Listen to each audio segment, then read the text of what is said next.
Hello everyone, welcome back to my channel. இன்னைக்கு நம்ம சேனல்ல ஷ்ரிம்ப் செமி கிரேவி ரெசிபி பார்க்க போறோம்.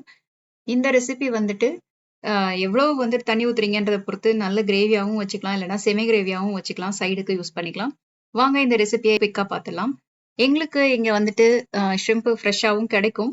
பட் நான் இன்னைக்கு ஃப்ரோசன் ஷ்ரிம்ப் தான் யூஸ் பண்ணிக்கிறேன்.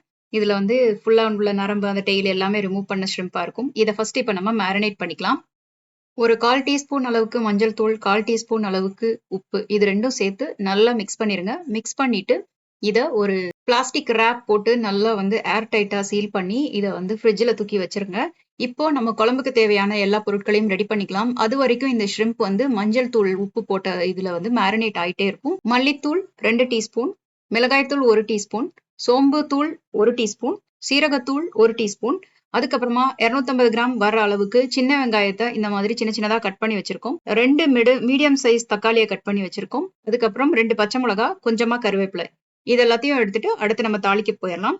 இப்போ பேன்ல நல்லா எண்ணெய் சேர்த்துக்கோங்க. நல்லா நிறையவே எண்ணெய் சேர்த்துக்கோங்க. ஏன்னா இந்த வெங்காயம் வந்து ஃபுல்லாவே வதங்கணும். இப்போ ஃபர்ஸ்ட் இந்த வெங்காயத்தை தான் அப்படியே சேர்க்க போறோம்.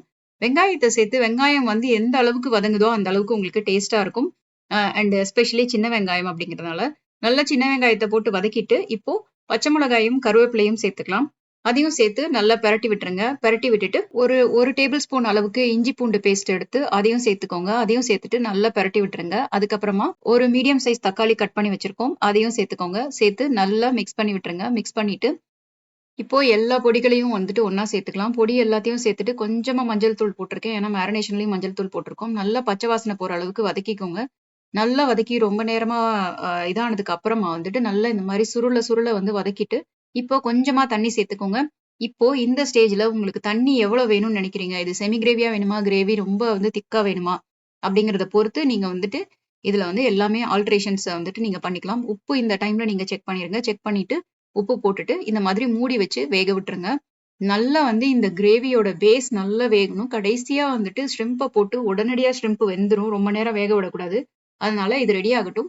ரெடி ஆகுறதுக்குள்ள நம்ம இப்போ ஒரு தேங்காய் பேஸ்ட் ரெடி பண்ணிட்டு வந்துருவோம். இன்னைக்கு நான் இந்த ரெசிபில தேங்காய் சேர்த்துக்கிறேன். தேங்காய் சேர்க்காமலும் நீங்க பண்ணலாம். தேங்காயும் முந்திரி பருப்பும் கொஞ்சம் கொஞ்சம் பாத்தீங்கன்னாலே தெரியும். ஒரு 3 சின்ன சில்லு தான் எடுத்து வச்சிருக்கேன். அதை எடுத்து 2யும் அரைச்சு ஒரு திக்கான பேஸ்டா எடுத்துட்டு வந்துடலாம்.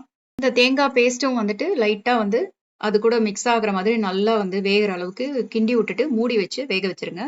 இப்போ மூடி வச்சுட்டு கரெக்டா ஒரு 1 மினிட் வந்து இந்த மாதிரி வந்து ரெடியானா போதும். 1 மினிட்க்கு அப்புறம் இதை நம்ம திறந்து நல்லா மிக்ஸ் பண்ணி விட்டுட்டு இப்போ நம்ம ஷ்ரிம்ப் எடுத்து இதுல சேர்த்துக்கலாம். ஷ்ரிம்பும் இப்போ நல்லா வந்து மேரினேட் ஆயிருக்கு. அதையும் நல்லா போட்டு மிக்ஸ் பண்ணி இப்போ வந்துட்டு கிரேவி மாதிரி ரெடி பண்ணிக்கிறோம். இப்போ இதை வந்துட்டு ஷ்ரிம்பை நீங்க போட்டதுக்கு அப்புறம் சரியா வந்து 2ல இருந்து 3 நிமிஷம் வெந்தா போதும். அதுக்கு மேல வெந்ததுன்னா ஷ்ரிம்ப் வந்து ரப்பர் மாதிரி ஆயிரும். அதனால இதை போட்டுட்டு நல்லா மிக்ஸ் பண்ணி விடுங்க. பெரட்டி பெரட்டி விட்டு நல்லா மசாலா கோட் ஆகுற மாதிரி வச்சுட்டு அப்படியே வந்துட்டு உங்களுக்கு எவ்வளவு தண்ணி வேணுமோ அதை சேர்த்து மூடி வச்சு இறக்கிட்டீங்கன்னா 3 நிமிஷத்துல அவ்வளவுதான். இது வந்து ஷ்ரிம்ப் கிரேவி ரெடி. நீங்க இது கிரேவியாவும் வைக்கலாம், செமி கிரேவியும் வைக்கலாம். இல்ல தண்ணியே ஊத்தாம இது மேல அப்படியே ஷ்ரிம்பை போட்டு மிக்ஸ் பண்ணிட்டு இதுக்கு மேல பெப்பர் பொடியை போட்டு நீங்க வந்து ஒரு தொக்கு மாதிரியும் பண்ணிக்கலாம். இதை ரொம்ப நேரம் வேக விடாம அப்படியே லைட்டா ஒரு கொதி வந்தோடனே மேல கருவேப்பிலையும் கொத்தமல்லியும் சின்ன சின்னதா கட் பண்ணி போட்டு இறக்கிடலாம். இந்த ரெசிபி உங்களுக்கு பிடிச்சிருந்தா இந்த வீடியோக்கு கீழே ஒரு லைக் கொடுங்க. மறக்காம எங்க சேனலுக்கு சப்ஸ்கிரைப் பண்ணிக்கோங்க. பக்கத்துல இருக்க பெல் ஐக்கானையும் கிளிக் பண்ணிக்கோங்க. அப்பதான் நான் போடுற வீடியோட நோட்டிபிகேஷன்ஸ்லாம் உங்களுக்கு உடனே வரும். Thank you so much for watching. Bye. Take care.